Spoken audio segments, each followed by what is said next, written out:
دژی دامپێدانەنانی کۆلێژەکانیان لەلایەن وەزارەتی خوێندنی باڵای عێراقەوە خوێندکارانی کۆلێژەکانی زمان و زانستە مرۆڤایەتیەکانی خانەقین گرت بوونەوە.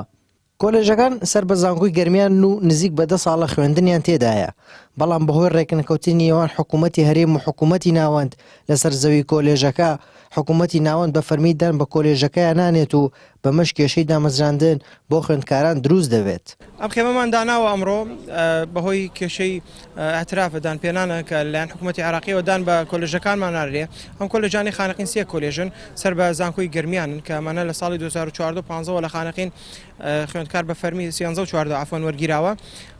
من وەکو خۆم بەش بە حاڵی خۆم ماوەی 7 ساڵ تەخەرروجم کردووە، هیچ تاعینێک لە حکوومەتی عێراقی شمولم ناکە چونکە دامپێراو نییە.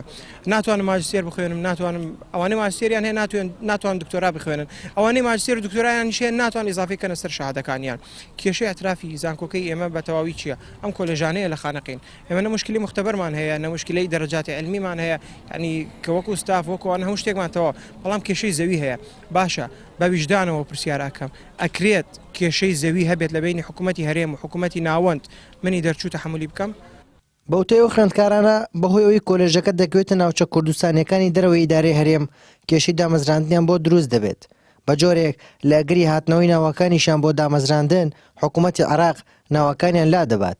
ئەمەش بەهۆی ڕازینەبوونی حکوومەتی هەرێم بەڕێکەوتن لەسەر کێشەی و کۆلێژانە. ئەمە وەکو دەرچوانی زانکۆی گەرمیان هەر سێ بەشەکە بەشەکەم ڕۆ خۆپیشاندانمان کردووە، ئەوەش دوای ئەوە 3 ساڵ لە خۆپیشاندانێکە کردمان لێرە کە هەندێلایەن هاتە تەداخلی مزاهرەکەی کرد کە گوتیان وەڵا ئێمە هەوڵە دەین ئاعترافەکە بێنین، تاکو ئێستا هیچ نەبووە، دەڕۆینە هەر لایەک مەزلومیەتی ئێمە ئەلانەکە لە پێش و بەس بەڵام لە پێش چاوی خەڵکی ئەلانەتی ناکە لەبەر ئەوە هەر کەسێک و لایەنێکی هەیە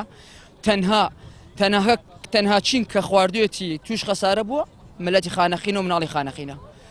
ئێمەش ئەمڕۆ کە بڕیارماندا چادر هەڵبدەین لێرە لەبەرەوە ئەزانین لە خوا زیاتر کەس مزاقی لەگەڵ مناڵی خانەقین نەماوە و جگەلەوە ئاگداری هەموو لایەنەکانەکەمەوە ئەو چادرە نابرێ تاکو ئەمری ئیداری مناڵی خانەقین لەژێر چادرەکە نەبینی. ئێمە هاتیمنە حەل ئەتراف و کولێگەمان باریمنەوە چەند ساڵە هامنە لە ماڵەوە.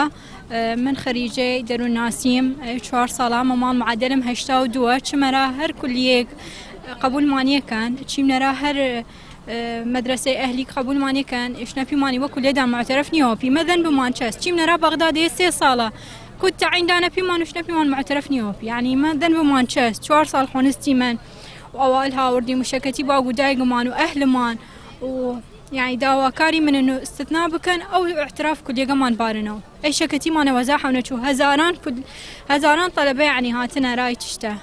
کێشەی کۆلێژەکانی خانەقین تازە نییە. خوێندکارانی ئەو کۆلێژانە باس لەوە دەکەن کێشەکانیان چەندی جاخراوەتە بەردەسی وەزیری خوێندنی باڵای حکوومەتی هەرێمی کوردستان، بەڵام دەستپێشخەری نەکردووە بۆ چارەسەرکردنی. کێشەی ئەو کۆلێژانە لە نێوان دوو حکوومەت داماونەتەوە کە هیچ کامێکیان لە خەمی چارەسەرکردنی دانین. هارون ڕەشید، کەناڵی ئاسمانی پەیام، خانەقین.